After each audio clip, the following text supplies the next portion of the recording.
కరీంనగర్ మండలం చామనపల్లిలో కేంద్ర మంత్రి బండి సంజయ్ మాట్లాడుతున్నారు. ప్రత్యక్ష ప్రసారం చూద్దాం. రేపే 10,000 రూపాయలు ఇస్తాడు. పోయిండు లాపత్తలు కూడా అడ్డే వీకెండ్ హెలికాప్టర్లు వచ్చి అడ్డే వీకెండ్ రాలే. కేసీఆర్ గుణపాఠం చెప్పారు. 10 సంవత్సరాల్లో ఏ ఒక్క రైతుకు నష్టమైన రైతుకు ఒక్క రూపాయి ఇచ్చిన దాఖలలో కేసీఆర్ ప్రభుత్వంలో. మరి ఈ ప్రభుత్వం వచ్చి 15 నెలలైంది, 16 నెలలైంది. రైతులను ఆదుకునే దాఖలాలు లేవు. ఇవాళ ఇప్పుడు వడగళ్ల వాన వల్ల నష్టపోయిన రైతులకు రాత్రి ఉరుములు మెరుతుందో మొత్తం నష్టపోయారు. రాష్ట్ర ప్రభుత్వం యుద్ధ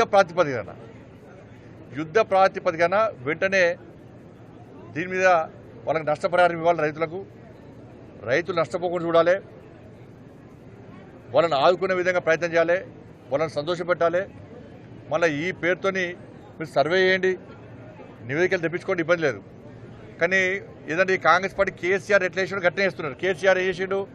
సమీక్షల పేరుతోని, సర్వేల పేరుతోని, నివేదికల పేరుతోని టైంపాస్ చేసి ఈ పంట అయిపోయినాక నెక్స్ట్ పంట వేసుకునే దాకా ఏం రూపాయి చేయలే. రైతులు ఏం చేశారు? పాత నష్టం మర్చిపోయారు. ఇక సరే ఈసారైనా నష్టాన్ని మనం నివారించుకుందామని చెప్పి మళ్ళీ పంట వేసుకున్నారు. ఈ ప్రభుత్వం అదే చేస్తుంది. ఇప్పుడు చూడండి, ఇక నేను వెంటనే ప్రభుత్వం డిమాండ్ చేస్తున్నా, మీరు వారం రోజుల పాట నివేదిక తెప్పించుకోండి, మీరు సమీక్ష చేయండి, సర్వేలు తెప్పించుకోండి. వారం రోజుల పాట నష్టపోయిన రైతులను ఆదుకోవాల్సిన బాధ్యత వాళ్ళ రాష్ట్ర ప్రభుత్వం మీద ఉంది. వరి నష్టపోయారు, మామిడి నష్టపోయారు, పత్తి నష్టపోయారు, కాబట్టి మొక్కలు కూడా నష్టపోయారు. కాబట్టి ముఖ్యంగా ఉమ్మడి కరీంనగర్ జిల్లా, ఉమ్మడి మెదక్ జిల్లా, ఉమ్మడి ఆదిలాబాద్ జిల్లాతో పాటు ఇతర ప్రాంతాల్లో నష్టపోయారు. కాబట్టి వాళ్ళందరినీ ఆదుకోవాల్సిందిగా ఇలా రాష్ట్ర ప్రభుత్వమే డిమాండ్ చేస్తున్నాం.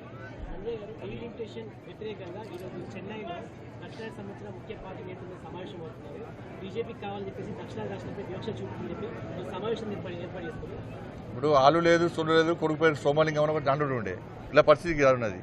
దొంగలు కలిసి ఊళ్ళు పంచుకునే ప్రయత్నం చేస్తున్నారు వీళ్ళు. ఆడ కలిసి అంతా దొంగల ముఠానే, అంత మాఫియా ముఠానే. లిక్కర్ స్కామ్ ముఠా ఒకటి ఉన్నది, ల్యాండ్ స్కామ్ ముఠా ఉన్నది. ఇవాళ మొదటి నుంచి చెప్తున్నా, బీఆర్ఎస్ కాంగ్రెస్ ఒకటే. బీఆర్ఎస్ పార్టీ కేసుల నుంచి తప్పించుకోవడానికి కాంగ్రెస్ పార్టీకి సహకరిస్తున్నది. ఇద్దరు కలిసి పనిచేస్తున్నారు. ఢిల్లీలో కలిసి ఉంటారు, గల్లీలో కొట్లాడతారు. ఇవాళ డిఎంకే పెట్టిన మీటింగ్కి ఇద్దరు అనుకోవడం వేరు. మరి తెలంగాణ ప్రజలు ఆలోచించాలి, వీరిద్దరు ఒక్కటా కాదా మీరు ఆలోచించండి. కేసుల విషయంలో కేసీఆర్ కుటుంబానికి ఒక నోటీస్ ఇస్తలేరు, టచ్ చేసే ప్రయత్నం కూడా చేస్తలేరు. ఇవాళ డిఎంకే పెట్టిన మీటింగ్కి వీళ్ళందరూ కలిసిపోయారు, వాళ్ళందరూ కలిసి మాట్లాడుకుంటారు. వీళ్ళందరూ దేని వ్యతిరేకంగా? భారతీయ జనతా పార్టీ వ్యతిరేకంగా కొట్లాడుతున్నారు. వాళ్ళందరూ కలిసి కాంగ్రెస్ బీఆర్ఎస్ కలిసి మాకు వ్యతిరేకంగా కొట్లాడుతున్నారు. వాళ్ళ ఢిల్లీలో అసలు డీలిమిటేషన్ సంబంధించి ఇంకా ప్రాసెస్ స్టార్ట్ కాలే. దాని గురించి నిబంధనలు ఫ్రేమ్ చేయలేదు. అసలు దాని గురించి ఏమిగా ఒక నిర్ణయం తీసుకోలే. ఇంకా నియమ నిబంధనలు ఎక్కడ రూపొందించాలి. ఇంకా ఇవాళ ఒక ప్లాన్ ప్రకారం ఇక్కడ కాంగ్రెస్ పార్టీ ఏం చేస్తుందంటే 6 గ్యారెంటీల హామీ నుంచి తప్పించుకునే ప్రయత్నం, వాళ్ళు పడుతున్న అవినీతి వ్యతిరేకంగా ప్రజల దృష్టి మళ్లించడానికి. బీఆర్ఎస్ పార్టీ ఏం చేస్తుంది? మా మీద కేసుల గురించి కాంగ్రెస్ పార్టీ సహకరించాలి కాబట్టి మేము కాంగ్రెస్ పార్టీ ఏం చేస్తామని చెప్పి బీఆర్ఎస్ పార్టీ పోయారు.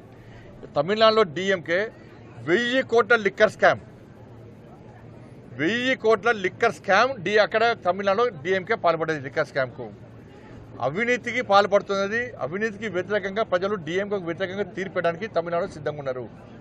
దాని నుంచి ప్రజల దృష్టి మళ్లించడానికి ఇదంతా పక్కా ప్లాన్గా చేస్తున్నారు. కానీ ప్రజలు ఎవ్వి పట్టించుకోరు. ఇవాళ అమిత్ షా గారు చెప్పారు, రాజ్నాథ్ సింగ్ గారు చెప్పారు, దక్షిణాదిలో సీట్లను తగ్గించే ప్రయత్నం మేము చెయ్యము, అటువంటి ఆలోచన లేదు. డీలిమిటేషన్ సంబంధించి ఒక నిర్ణయానికి మేము రాలేదు, దానికి ఏమి నియమ నిబంధనలుగా పెట్టలేదు మేము అని చెప్పి క్లారిటీ ఇచ్చినప్పుడు కూడా వాళ్ళ అవినీతిని తప్పించుకోవడానికి, ప్రజల దృష్టి మళ్లించడానికి, లిక్కర్ స్కామ్ నుంచి డిఎంకే తప్పించుకోవడానికి ఇవాళ ఈ కొత్త దుకాణాన్ని స్టార్ట్ చేశారు. అదంతా కూడా ఒక మాఫియా మూట. ఇలా డిఎంకే అక్కడ మద్రాసులో జరిగేది ఒక మాఫియా మూటా సమావేశం అది. అక్కడ ఉన్న పార్టీలు అన్నీ కూడా అవినీతి పార్టీలు, అక్కడ ఉన్న పార్టీలు అన్నీ కూడా స్కామ్లో ఉన్న పార్టీలు, అక్కడ ఉన్న పార్టీలు అన్నీ కూడా ప్రజల దృష్టి మళ్లించడానికి, బీజేపీని బదనాం చేయడానికి చేస్తున్న కుట్రలో బాగా మాట్లాడిన విషయం వాస్తవం. కలిసిపోయారు కదా, ఇద్దరు కలిసే ఉంటారు. వాళ్ళిద్దరు కాంగ్రెస్ బీఆర్ఎస్ ఒకటి మేము మొత్తుకుంటే ఇన్ని రోజులు మళ్ళీ ఇప్పుడు క్లారిటీ వచ్చిందా లేదా? ఇప్పుడు కాంగ్రెస్ పార్టీ ఒక్క కేసులో పెట్టిందా? మళ్ళీ చెప్తాను నేను, కాళేశ్వరం కేసు నోటీస్ ఇయ్యలే. విద్యుత్ కొనుగోళ్ల స్కాము విచారణ అయిపోయిందట. కానీ కేసీఆర్ ఇంతరు అసలు దానిలో ఆరోపణలు ఉన్న వ్యక్తి కేసీఆర్ గారే. కేసీఆర్ గారికి కనీసం విలువలకు నోటీస్ ఇయ్యలే. విచారణ పూర్తి అయిపోయిందట. మరి విచారణ పూర్తి అయిపోయిన రిపోర్ట్ ఏమైంది? ఫోన్ ట్రాపింగ్ ఏమైంది? ఇవాళ ఏమైంది? కేసీఆర్కి నోటీస్ ఇచ్చిరా? కేసీఆర్ కొడుకు నోటీస్ ఇచ్చిరా?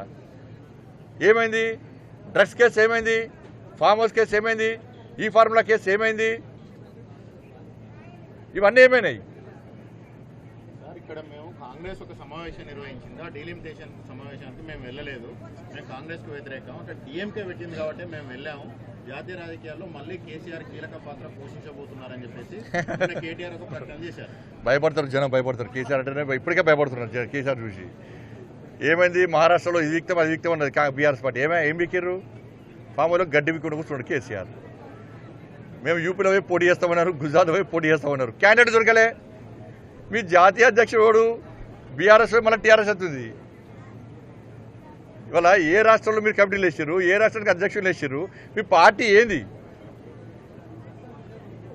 మీకు ఒక విధి విధానాలు లేవు. మీకు ఒక జాతీయ అధ్యక్షుడు ఎవరు? మీకు ఉన్న ఆంధ్రప్రదేశ్ అధ్యక్షుడు ఆయన వీకెండ్ అయిపోయాయి.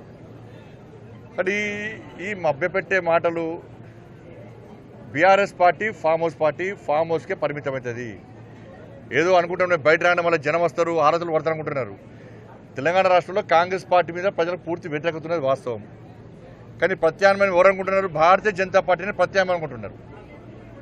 భారతీయ జనతా పార్టీనే ప్రత్యామ్నాయం అనుకుంటున్నారు. అందుకే మొన్న జరిగిన ఎమ్మెల్సీ ఎన్నికల్లో భారతీయ జనతా పార్టీ అనుకూలంగా తీర్పునిచ్చారు. ఇక్కడ నెక్స్ట్ ఏర్పడేది భారతీయ జనతా పార్టీ ప్రభుత్వం. నరేంద్ర మోడీ రాజ్యం రామరాజ్యం తెలంగాణ రాష్ట్రంలో రాబోతున్నది ముమ్మాటికి నిజం. బీఆర్ఎస్ పార్టీని పట్టించుకునే స్థితిలో లేరు. వాళ్ళకి క్యాడర్ లేదు, లీడర్షిప్ లేదు, కొట్టాడే కెపాసిటీ వాళ్ళకి లేదు. సార్, రాజ్నాథ్ సింగ్ అమిత్ షా ఇద్దరు సీట్లు తగ్గవు అని మాత్రమే అంటున్నారు. సీట్లు పెరగవు అని హామీ ఇవ్వట్లేదు. అక్కడ మాత్రమే పెరుగుతాయి, పెరిగే సీట్లన్నీ. అందుకే అఖిలపక్షం అని చెప్పేసి. తగ్గవు అంటే ఏమన్నట్టన్నా? డీలిమిటేషన్ అంటే తగ్గవు అంటే ఏమన్నట్టు? పెరుగుతాయన్నట్టే కదా. తగ్గకుండా వాటికి అడ్జస్ట్ చేయదు కదా. తగ్గవు అంటే ఏమన్నట్టు? వీళ్ళు తగ్గిస్తారని అంటున్నారు. వీళ్ళు వీళ్ళు తగ్గించే ప్రయత్నం చేస్తున్నారు. తగ్గవు అని చెప్పన్నారు. కాబట్టి ఇంకా దానికి విధి విధానాలు రానే రాలేదు. ఇంకా నేను డీలిమిటేషన్ సంబంధించి ఇంకా విధి విధానం రానే రాలేదు. తగ్గుతాయి పెరుగుతాయి ఇంకా క్లారిటీ లేదు. లేనప్పుడే మీటింగ్ పెట్టుకొని తమిళనాడు ఎన్నికలు జరగబోతున్నాయి, క్లారిటీ చెప్తున్నాం. ఎన్నికలు జరగబోతున్నాయి. 1000 కోట్ల లిక్కర్ స్కామ్లో డిఎంకే దాన్ని ఇరికింది. ప్రజలకు సమాధానం చెప్పుకోలేని స్థితి. అన్ని స్కామ్లు, అవినీతి ఆరోపణలు పుట్టగోలుగా, అవినీతి ఆరోపణలు అడ్డగోలుగా వస్తున్నాయి డిఎంకే మీద. వాటి మీద ప్రజలకు సమాధానం చెప్పలేని పరిస్థితి. కాబట్టి ఈ దక్షిణాది పేరుతోని తీసుకొచ్చే ప్రజలు ఎవ్వి నమ్మరు. దక్షిణాదిలో నెక్స్ట్ వికసించేది కమలం. తెలంగాణలో వస్తున్నది, ఆంధ్రప్రదేశ్లో మా రాజ్యం ఉన్నది, కర్ణాటకలో కాంగ్రెస్ పార్టీ వ్యతిరేకత ఉన్నది, బీజేపీ రాజ్యం రాబోతున్నది. తమిళనాడులో డిఎంకేను తీసుకుపోయి ఆ సముద్రంలో కలిపే ప్రయత్నం చేస్తున్నారు. ఆడ బీజేపీ రాజ్యం రాబోతున్నది. కాబట్టి దక్షిణాదిలో వీసేది కమలం. భారతీయ జనతా పార్టీ గడుపు మోడీ రాజ్యం. ధన్యవాదాలు.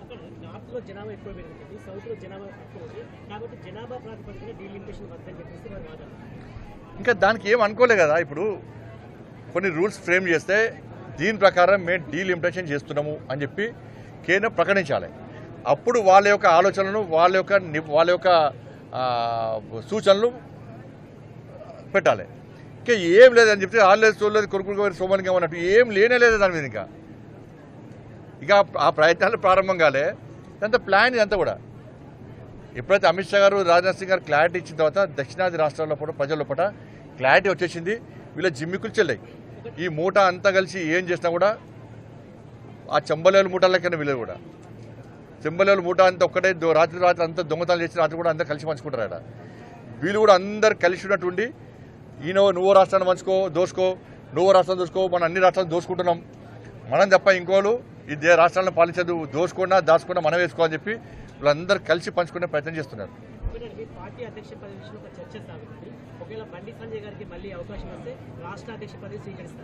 నేను లైన్లో లేను. నాకు కేంద్ర హోంమంత్రి శాఖ ఇచ్చారు నాకు. కాబట్టి ఏ కార్యకర్తను కూడా కమిట్మెంట్తో పార్టీ కోసం, సిద్ధాంతం కోసం పనిచేసే కార్యకర్త పార్టీ నిబంధనలకు అనుగుణంగా పనిచేయాలి. నాకు రాష్ట్ర అధ్యక్షుడు వస్తుందని చెప్పి సోషల్ మీడియాలో ప్రచారం చేసుకోను. నేను ఇప్పుడు వస్తుంది అప్పుడు వస్తుందని ఎప్పుడు చెప్పుకోను. నేను రావాలని కూడా కోరుకుంటాను. నేను ఎందుకంటే కేంద్ర మంత్రిగా, హోంశాఖ సహాయ మంత్రిగా అమిత్ షా గారి నేతృత్వంలో సేవ చేసే అవకాశం నాకు వచ్చింది. గతంలో రాష్ట్ర అధ్యక్షుడిగా పనిచేసి ఇలా కార్యకర్తల సత్తా ఏందో మేము నిరూపించినాం. మొన్న ఎమ్మెల్సీ ఎన్నికలు కూడా కార్యకర్తల సత్తా ఏందో నిరూపించినాం. 8 ఎమ్మెల్సీలు 8 ఎంపీలు గెలిచాం, 8 ఎమ్మెల్యేలు గెలిచాం. భారతీయ జనతా పార్టీ కార్యకర్తల సత్తా ఏందో నిరూపించినాం. కాబట్టి నేను అధ్యక్షుడిగా ఏదో నిరూపించుకున్నా. కాబట్టి నేను అందరి లెక్క ఏదో ఇప్పుడే వస్తుంది అప్పుడే వస్తుంది వచ్చింది నన్ను కలవండి అని చెప్పి చెప్పుకునే ప్రయత్నం మా పార్టీలో జరగదు. అది అటువంటి పద్ధతి మా పార్టీలో ఉండదు. పార్టీ నిర్ణయిస్తుంది. ఇంకొకటి చెప్తున్నా, సోషల్ మీడియాలో ఎవరి పేరు వస్తుందో, ఎవరి పేరు పెట్టుకొని తప్పుడు వాళ్ళు ప్రచారం చేసుకుంటారో వాళ్ళు ఎవరి పేర్లు ఉండవు.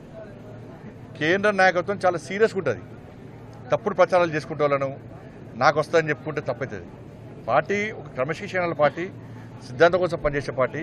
ఈ పార్టీని పదవిలకు ఒక బాధ్యత అనుకుంటాం. జాతీయ నాయకత్వం ఏ నిర్ణయం తీసుకున్నా దానికి కట్టుబడి ఉండాల్సిన బాధ్యత, కమిట్మెంట్తో పనిచేసేటువంటి జాతీయ భావాజాలం గల సిద్ధాంతం కోసం పనిచేసేటువంటి కమిట్మెంట్ కార్యకర్తకు ఉంటుంది. ఇది గుర్తుంచుకోవాలి అందరూ కూడా. కార్యకర్తలను కన్ఫ్యూజ్ చేయొద్దు, ప్రజలను కన్ఫ్యూజ్ చేయొద్దు, తప్పవుతుంది అది. ధన్యవాదాలు.